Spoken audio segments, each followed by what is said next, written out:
Hey, g'day big bikers. Well, guess what? It's bike reveal day. It's been interesting. I've been getting messages from people saying it's probably going to be a Honda again.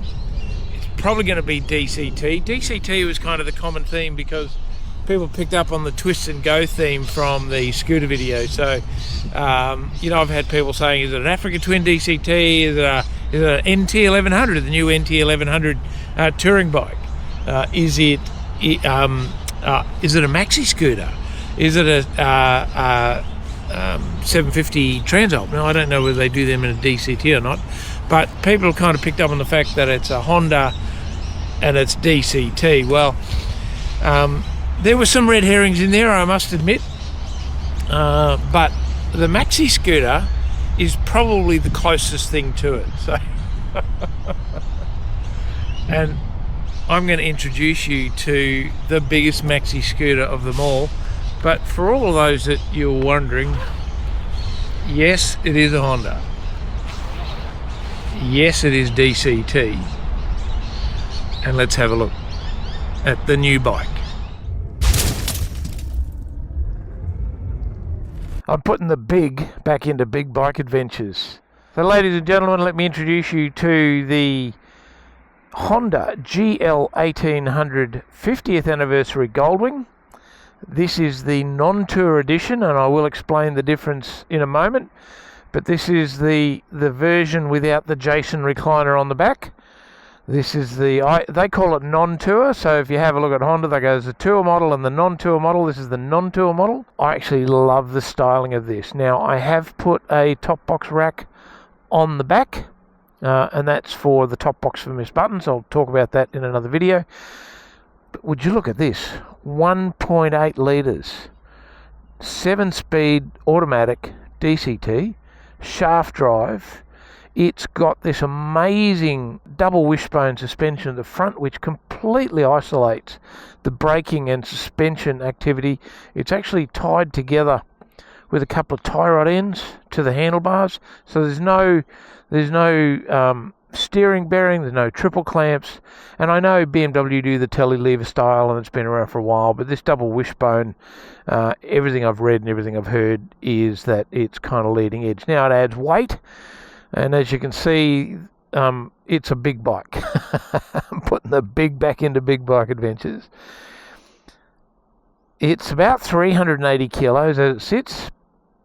But if you can have a look from the front axle through to the rear axle, all the weight's down low. So all the weight, the engine, the gearbox, the transmission, the dual clutches, and the drive shaft goes through the axle line. And you literally don't notice the weight once you're up and rolling. I mean, yes, it's a big bike, and trying to pull it up and tipping into corners, you actually notice that it's a big bike. But it doesn't stop it from handling incredibly. And that front end, the way that front end just makes it removes you from the forces of the road. It removes you from, you can still feel what's happening. There's plenty of feedback to understand what's going on, but it's unfazed. The weight of it and the suspension, so it's got the Honda ProLink at the rear, it's got the double wishbone at the front. It is the most comfortable bike I've ever ridden. It's stable, it's smooth with that engine, silky smooth engine. DCT, silky smooth gear changes, drive shaft, final drive, everything on it. It's amazing. It's got linked brakes, and I'm going to go into it in a lot of detail. We're going to jump on and go for a ride in a moment. We're going to go into it in detail in another video, but I wanted to introduce you to the new bike, the Honda GL 1800. Now, this is the 50th anniversary edition. So, I don't know if you can see that key. It's got 50th anniversary since 1975. I don't know where you were in 1975. I was about 13 years old. It's got this beautiful chrome wing through the headlight. Fantastic wing detail through the tail lights. It's got these 50th anniversary details. It's got the 50th anniversary logo here.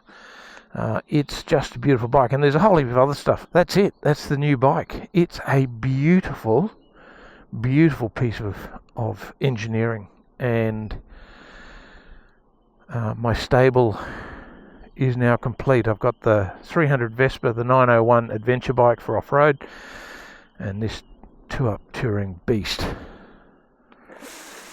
It's no slouch in the corners. The only thing it does miss is a little bit of lean angle, so I'm dragging the pegs more than I have in the past. I'll probably just need to change my riding style a little bit.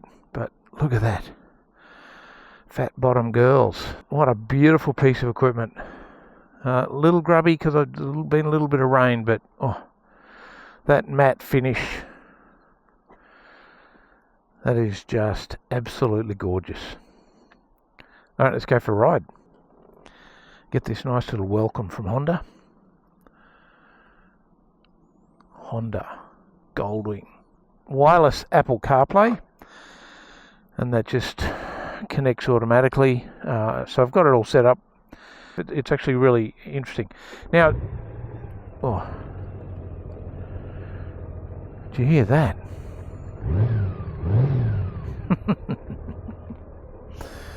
I've got some pretty interesting footage of this up against a Porsche 911 Turbo S, which I'll put in a separate video. But that's it. It's a full DCT, no clutch, no gear lever. It's got a park brake here, which I haven't done because we're on a flat. Like there's plenty of DCT videos out there, but I will go through it. There's not massive amounts of technology in this bike. There's four modes. There's Tour, Sport, Economy, Rain, and then Tour again. Oh, it's actually showing me. See that? It's actually showing me my side case is open, which I mustn't have shut that properly. So that's good there now. Side stand down. And so it'd show you both cases in the side stand. So it's got 4 engine modes. There's no user mode in there that you can adjust anything. It's not like even on the 901 I've got more technology than this. So in the 901 all of the riding modes are adjustable, and I can customize them to the way they want them to be. ABS, traction control, all that sort of stuff. This doesn't. Honda's gone, you know what? You just relax, we'll take care of everything for you. You don't need to worry about anything. All these switches here are basically a replica of what's there. So whilst I can control what's happening up here, once you start moving, all these switches basically become inactive, and Honda wants you to use the hand controls over here. Mirrors are fantastic because they're actually not connected to the frame or the handlebars or anything, so they're incredibly stable. They're great. Let's select a gear and go for a ride.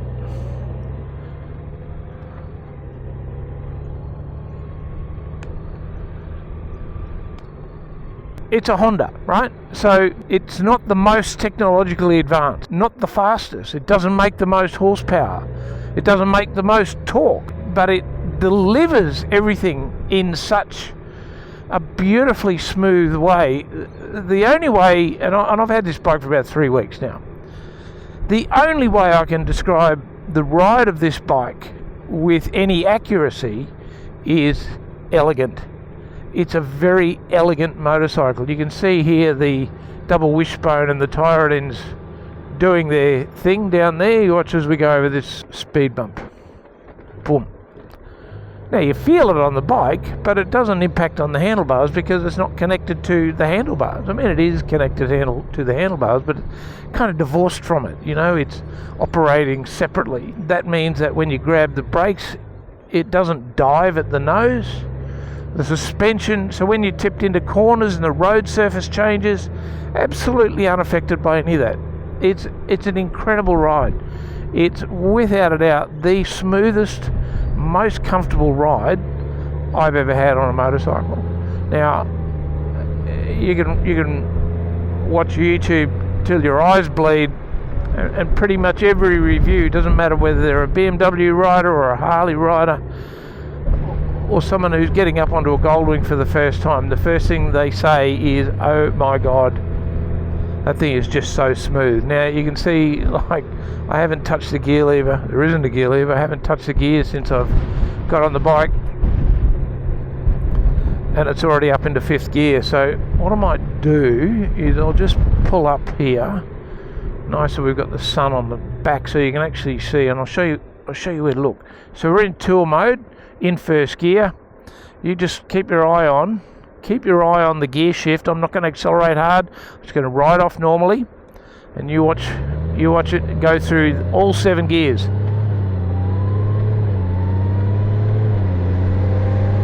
Up into 5th already, 6th. We're doing 80 kilometers an hour and it'll go into 7th. Like, it's just, there you go, nice and smooth, beautiful, no fuss, nice and easy. It's just magnificent. And it's seamless. Obviously, the DCT, it's been around for a long time, so the DCT now is very, very refined, and it's such a nice gearbox. But that makes it a Maxi Scooter, right? That, like, twist and go. It's a Maxi Scooter. So, those that said, are you getting a Maxi Scooter? You're right. And you're right, it doesn't get much more Maxi Scooter than this. This is about as big as you get. Riding along one hand, let me just put the cruise control on. It is stable as a rock. And one of the first things that Miss Buttons and I noticed when we went for a ride was the bike is completely unaffected by turbulence and wind direction and all of the things that traditionally make motorcycle riding. You get buffeted a lot, you get tossed around a lot, and even sitting in the back behind this car here, I can feel there's some turbulence there because he's moving through the air as well and coming up on these trucks up here. But seriously, you it is unfazed by it. What they've done with the screen, what they've done with the panels, and the way the wind is deflected around this thing is absolutely incredible. And I'm going to be making a lot of videos from this thing. When it comes to touring and 2-up exploration, this is the machine. And you know, in 1975 when these came out, I remember looking at it was then the GL 1000 4-cylinder horizontally opposed, and I just, oh my god, and I fell in love with it then. I'm going to give you the full history of my relationship with Goldwing over the years in another video, but I just wanted to introduce you to the new bike.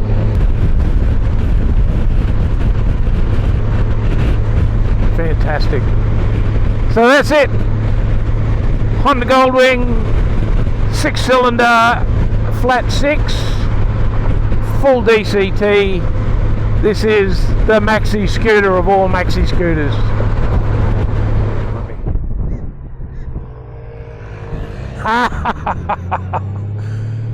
Man, I got a scooter too. This is the biggest scooter on the market. I freaking love it. Anyway, that's my new bike. See you in the next video.